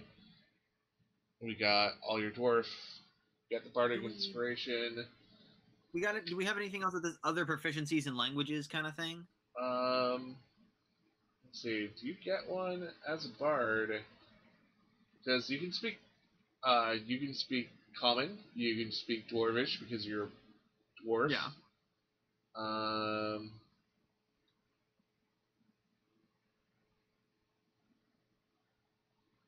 It looks like bard does not give you a different language. That's too bad. Good to know, though. Yep. I should probably put common and common. How do I make this? Oh, this is so weird. It's so you don't actually choose language. Sorry. You put it under the proficiency where the grade Elven, Dwarven, and Common is. Oh, sorry. I keep hitting the wrong thing. Don't worry. Like everyone has done this so far. So language proficiency. Yeah. Okay. I see it now. That was a little bit of a weird UI choice on their part. Yeah, just a tad. All right. Cool. I've been so bad and have not been checking the live chat. This is the streamy chat. Yeah, someone said hello, and I don't know how long it was, so I said hello back. And hi. Belated hello. Yeah, I'm still trying. I really should have that open myself, and I have not. Yeah, I'm still trying to get used to this whole. Okay, I'm streaming, and there's people who may be trying to contact us through the chat. Yeah. So. I should pull that up for however long this thing is going to be. Prepare for your. Oh wait, no, this isn't a thing yet. Dang it. That's not a thing. Okay, I'll come over here.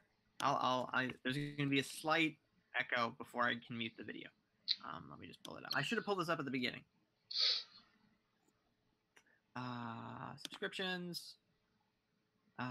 Here it is. 3 watching. Hello, 3 viewers. Yep. Oh, it is already muted. Yay. Yay. Oh, he's here. Hey, Dio. That's actually a friend of mine. How's it going? Good to see you here. Oh, they're still here. Sweet. Yeah. Following along. We haven't bored them to death yet. That's good. Yeah, that is good actually. That's impressive that he's stuck around. Yeah. Especially with me clicking language proficiency over and over again. Language proficiency. Language proficiency. Language proficiency. You gotta. We got it. We got it, bro. You're proficient in languages. Yeah, I'm proficiently language. Wait. Alright. Let's do most of this right now. This whole spell thing. So, for those who are following along in their handy dandy player's handbook, which they totally legally obtained, there's a chart on page 53 that shows us basically the evolution of a bard per level. It's a pretty cool one. And if we look at what you get for first level bards, the features of spell casting and bardic inspiration. Cool.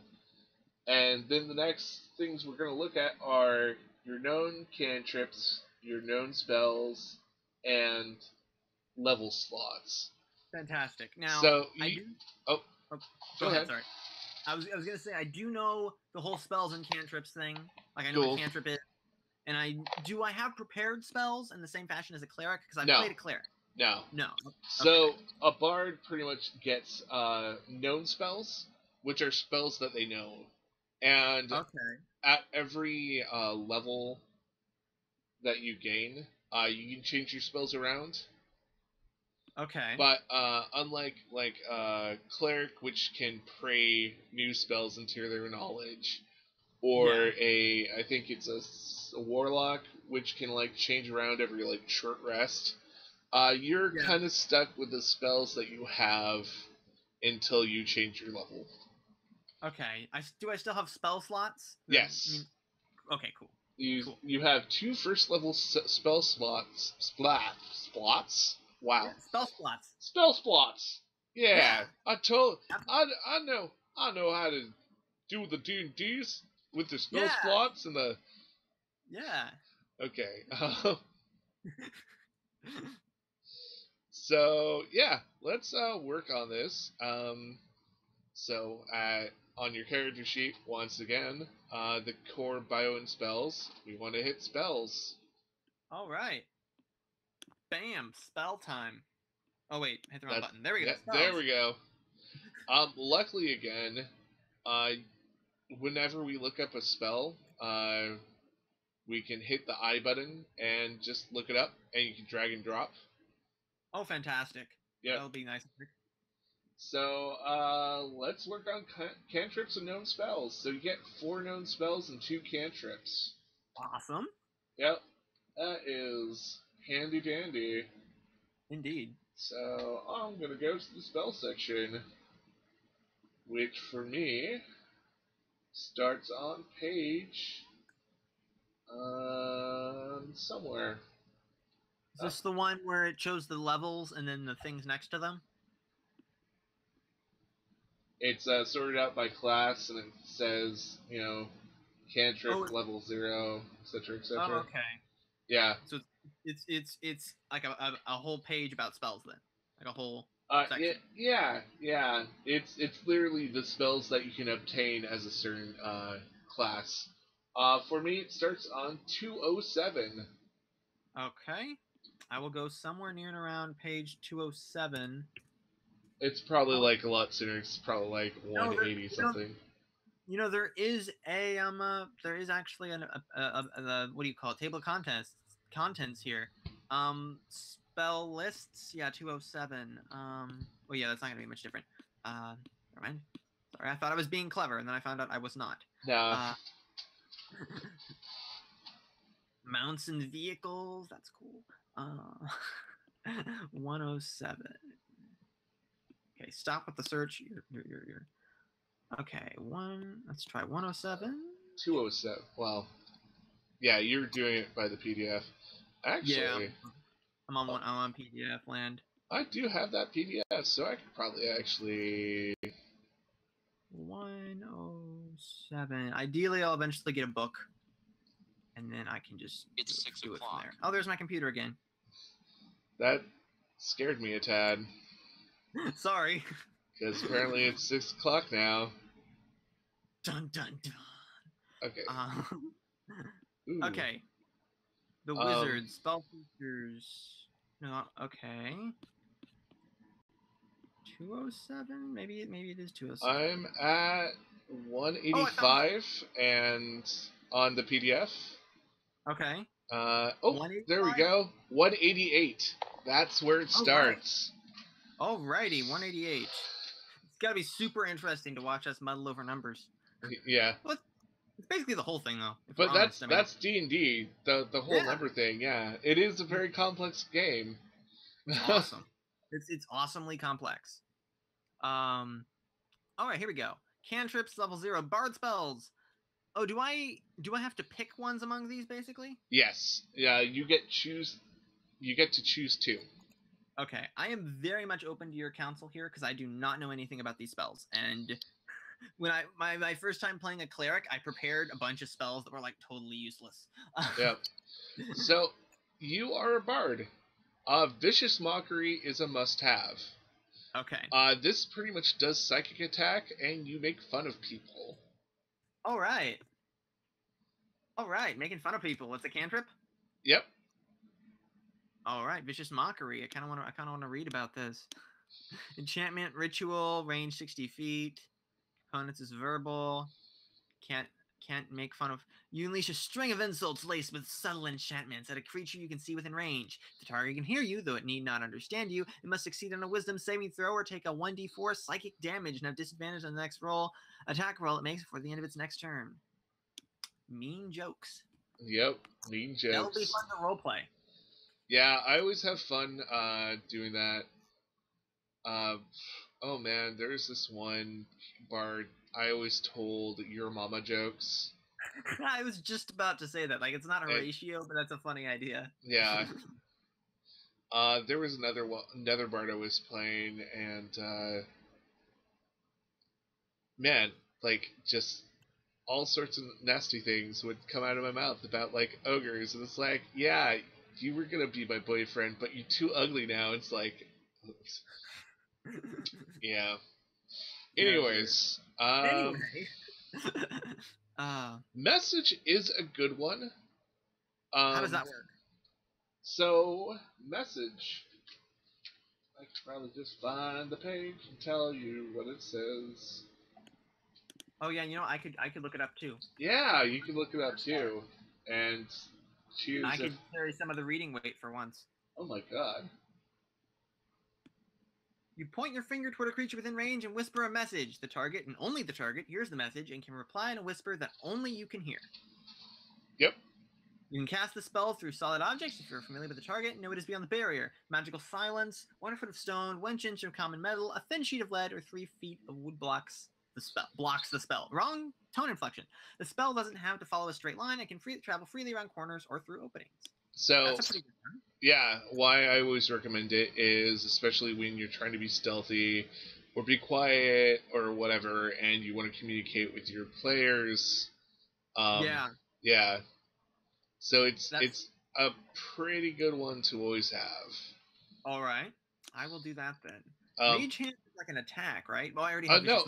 Mage Hand is something that you pick up items with without actually holding it or moving objects. So that one's really handy, especially if you're like, oh, there's like, this room definitely has a trap and there's a lever in the middle of the room. Well, I'm going to do it to pull that lever in the safe place as my magical hand is getting walloped. Go for Mage Hand over Message, because that sounds really handy. Yeah. Uh-oh, my connection to the server Oh What no. happened? Did it bork? It farted out. Hold on, let me reload. Okay. Reload the page. Roll 20. Roll 20. You gotta roll. I've got it. Okay, no, I don't want you to stop. Stop roll 20. Stop. Cease and desist defy. Where is my character sheet? Oh, there he is. Horatio and Wolfender. All right. Now, Vicious Mockery, and I was thinking of doing Mage Hand. That's right. I easily get lost, just so you know this about me. Hey, you are doing perfectly okay right now, and you recovered from that.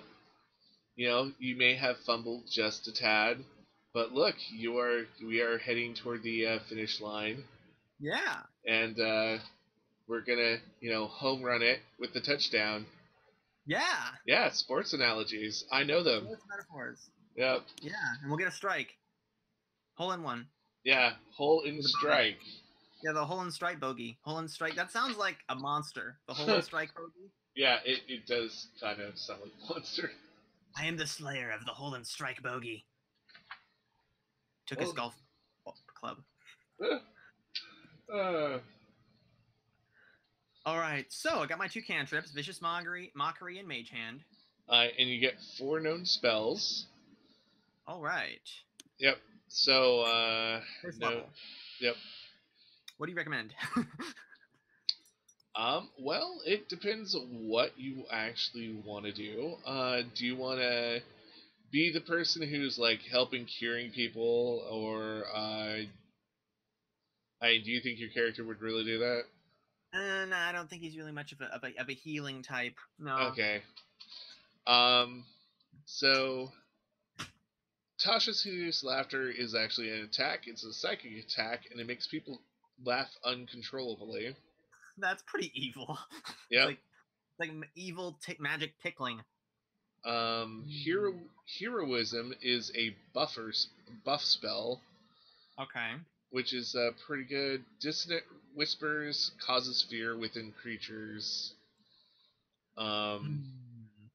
Dissonant Whispers sounds kind of cool. What's Fairy Fire? Is that like an attack? Fairy Fire is more like you outline just different things in kind of a magical. I mean, it's a pretty cool spell, but like if you're looking for something that attacks people, that's not. Well, right. Okay. It can be practical. You can highlight literally anything. Oh yeah, I feel like I've heard of this. Yeah. I feel like I've heard of it. Comprehend languages could be really good. Well, Yeah. actually, I don't know. We might have. Do we have a lot of multilingual people in the party? Yeah, you have multilingual people. Okay, maybe I'll skip on the comprehend languages, but he is a talker.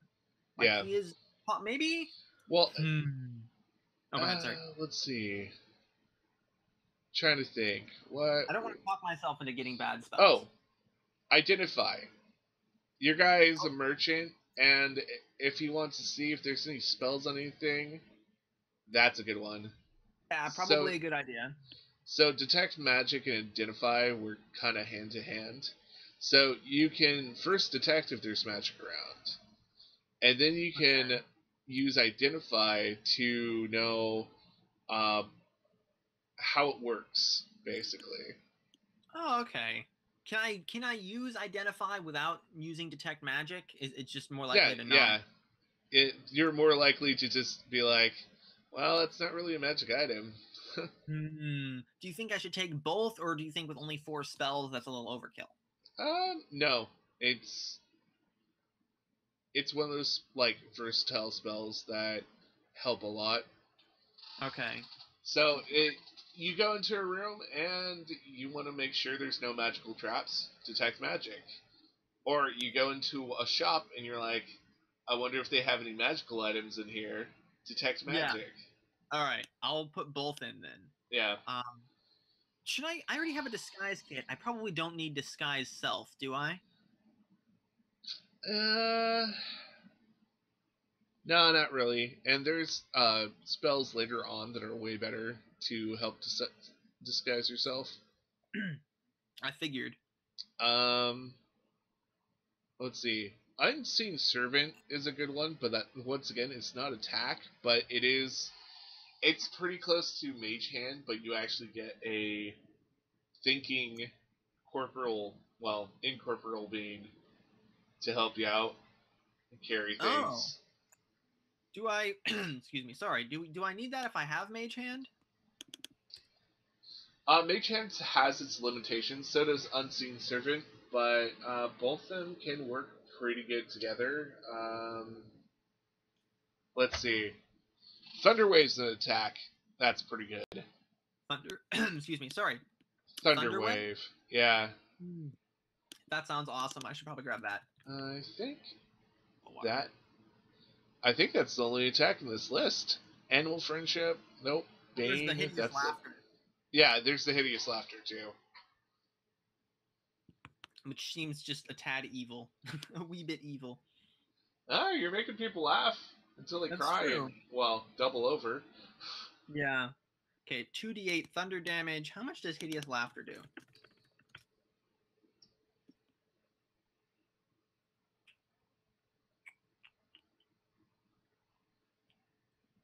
I think I like Hideous Laughter over Thunder Wave because Hideous Laughter actually it makes people stop. Yeah. So do you? Excuse me. Sorry. Do you think I should just have hideous laughter instead of thunder wave? It's up to you. Let's see. How much damage does it do? It doesn't look like hideous laughter actually does any damage. No, does it not? Yeah, it doesn't look like it. Yeah. Yeah, it looks like it just incapacitates. Maybe I'll just do identify, detect magic, thunder wave, and hideous laughter. Does that sound like a good repertoire? That sounds pretty solid. All right, fantastic. Because now you can do stuff in combat, which is pretty cool. Yeah. And you also have 2 ritual spells that you can do outside of combat, which are pretty awesome.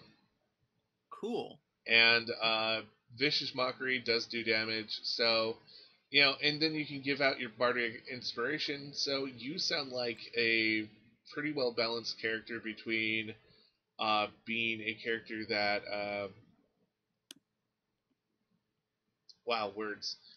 being Words, a character, a support character, and also being, like, a really useful, like, aggressive character, so... Yeah. Which is kind of what I want. I like being support, and I also like being able to actually swing and do some damage. And if I am not mistaken, I think we have major character within, 2 hours? Yeah. Yeah, under 2 hours, actually, which is pretty good for making a character, and the first time. Awesome. Horatio Anvil Thumper has come to life. Yep. Awesome, and I'll have some things to ask about offline, especially about the noble that you wronged. Right. So, actually, it would be funny if it was the same noble that Christie's character stole from. That would be. Excuse me. Sorry, that would be kind of funny. I have something stuck in my throat. Yeah. That would be pretty funny. Yeah, don't worry about it. I've been like chugging water all this time, just I so just I can. got water, so I'm chugging it. Awesome. Well, we'll get together, message each other because I always do that, and we'll work on some like subtle details. Yeah. Actually, I think we do have more. We do have a little bit more background stuff from Xanathars about being a bard. If you want to do that. We could do that. Yeah. Yeah, let's do that. Let's do that right now. Might as well. And also, horoscopes. I allow you to make your horoscope for you. So I set up a system very much like the Asian horoscopes, and depending on what year you're born and the month and the day, gives you words for your personality. Oh, is this like a homebrew thing, or? Yeah, it's a homebrew thing. Kind of built within the lore of the world or whatever. Yep. That's kind of fun. Slightly teach you about, how the days work here. Yeah. Yeah, so how does that work? Alright, so we get to pick what age you are, and Oh, dwarves right. are generally 150 older. is like middle of the adult road kind of thing, right? Let's see. I always forget this because I know like elves can live up to like God 700. Halflings live up to 200 usually, and the player's handbook will tell us age. Um, Also, yes, Dio in they're chat. It is very complex. D&D is complex. yeah. It's so fun though. Oh my gosh. So maturity is 50, and on average they live about 150. Okay. So what? Maybe he's like 175 would be about middle age. okay. So maybe he's like 132. 132. Yeah, if 170 if 175 is like middle age, 132 he's been around, but he's not like super middle aged yet. Yeah. Something like that. And let's see. The year right now is 5013, so you're making him 132. Yeah, I think so. That's a fun number. Yep. And so he was born in 4881. Oh, fun. Yeah. So, according to my book, is that I actually did not go that far back. Oops, sorry. Yeah, don't worry about it. You can always settle this offline too. It's not like super important, I don't think.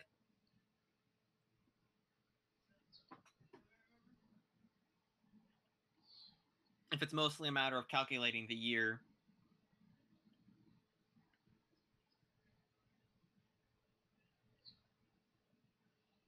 You'd be a snake. That is very fitting. Which is the two describing words are guile and acumen.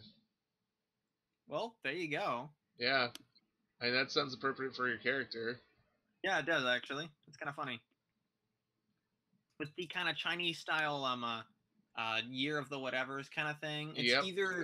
either kind of randomly on point just by coincidence, or it's like way off. So it's kind of fun that it's on point.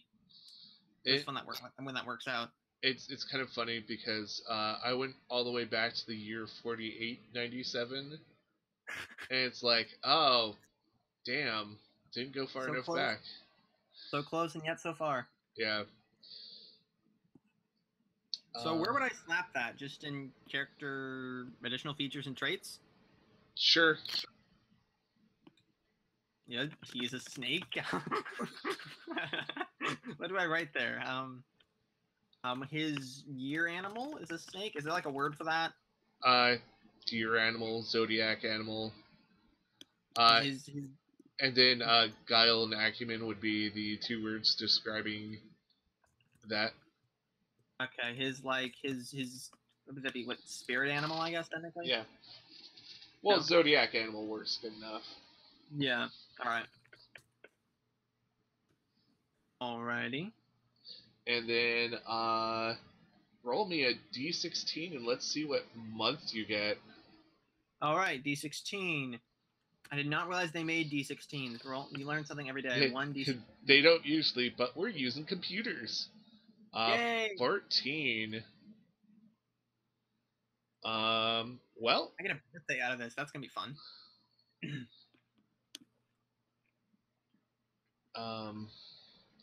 You have the month Kaluji, and the two words for that is collected and generous. You can take that however you want. I don't think that quite hits the nail on the nose. The month before that is frugal and meticulous, so That's kind of funny. One off. I mean, you can take that one. I think it's kind of funny to have a little bit of a quirk in there. Yeah. Just like, yeah, it doesn't. Yeah, I think it's kind of funny. It's a little more And realistic. this is the month name. Okay, thank you. He was born. Does the day matter? Actually, I was gonna have you do day of the week. That matters. Okay. So what? That's a D7. That doesn't. D8, actually. Oh, okay. Yeah, there's 8 days a week in this world. Fun. I was about to say, I don't think a D7 is a thing. 3. So that's Wednesday. No, wait. It's fictional. Yeah. Do you have a calendar? I'm imagining you don't have a calendar. Yeah, but I will have a calendar pretty soon. Oh, fun! Fantastic. So I'll know the date at some point. That's cool. That's really cool. I wasn't sure if you would go that detail or not. So Tria is the name of the day. Yeah, Triaya. Triaya. Yep. Oh, okay. Yeah, I see it. And Triaya, the describing word is shepherding. And I've been telling people you can take the antonym of that word too. That works. So like, yeah, chaotic or whatever. Yeah. Well, shepherding is leading people, right? Like, yeah. is it fairly open to interpretation? Fairly open to interpretation. Fun. So, I mean, like, misleading people is technically still shepherding. Yeah. It's not the best shepherding, but it's still shepherding. It's terrible shepherding, but technically, it's kind of fun. You have a little bit of a homebrew, like flair to it. I like it. I can't help but to do that. It's something I always do. Yeah, it adds a nice personality to it. So, do we want to do the rest over offline, or do we want to finish up, or like how? Yeah, let's do the rest offline because like your past and your noble, I kind of want to keep a secret from everybody else. Yeah. And like, yeah, but like we have essentially set up your character. We set up the background. Awesome. If you really want to get into like the bard background, which more or less, Yeah. Yeah. It's okay. I mean, as long as you know where your character and where he can, it's a he, right? Yeah, Horatio is a boy's name. Duh. Yeah.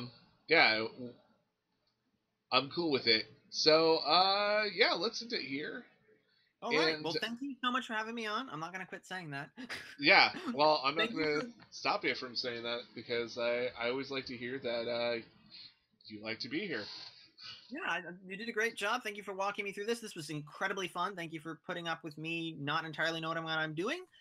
Thank you, viewers, for watching. Sorry, I kind of stole your thunder there. No, go ahead. Keep going. Keep going. Okay, thank you, viewers, for watching. This has been D&D Tales of Swordfall. Tune in.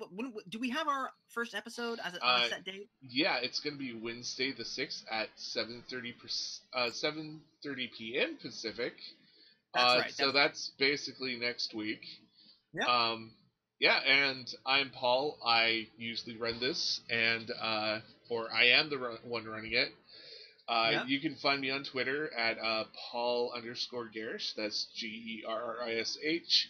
On Twitter, I tweet mostly about D&D and share things about puppies and sometimes cool art, but mostly it's D&D and puppies. Yep, it's a great combo. Oh yeah, definitely. It's fantastic. And if you're watching this channel, this is my channel right now, so click like, subscribe it to get further updates. I might be doing a prep guide next week once I get my new microphone and talk about what prep I actually put into this game so far. Ooh, that might be interesting for everyone. Yeah. And hopefully no spoilers if I can keep track. Yeah. And who are you, Luke? I am Luke Skytrekker. You can find me on Twitter at Luke_Skytrekker. I am the author of the little-known sci-fi online serial Tejfaf. That's tejfaf.wordpress.com. Those are my main things, and it's TEJFAF. Sorry, that's my plug. No, I didn't know that one. So I'll have to check that out. Yeah, it's a little sci-fi serialized absurdity, kind of Hitchhiker-esque. It's got some pretty pictures that are rendered Lego builds I made for it. They're kind of complementary to the story, but they work like they're. I hesitate to call them illustrations, but they're kind of like illustrations. But the story works either way. And it's Graphics, man. They're graphics. Yeah, exactly. They're graphics. And do you have a YouTube? I do have channel? a YouTube. It is Luke Skytrekker on YouTube, and I try to stream video games, mostly No Man's Sky. I know, don't hate me. And that's about it right now. I want to bring more content, but I haven't streamed in weeks. So subscribe, and maybe I'll randomly stream. Yeah, well, that's it for character creation. Hopefully, I will have the rest of the character creation up so you can watch more episodes of me trying to struggle about instructions and trying to remember certain rules. So, yeah, that should be fun. Yeah. Anyways, thanks for everyone who's joining us and everybody who's watching this video in the future. The future. Yep. So, y'all have a nice whatever. I was gonna say night, but then I realized, hey, Time. yeah, this is around the world. So Around the world. we'll see you next time and have fun. Yeah. Bye-bye.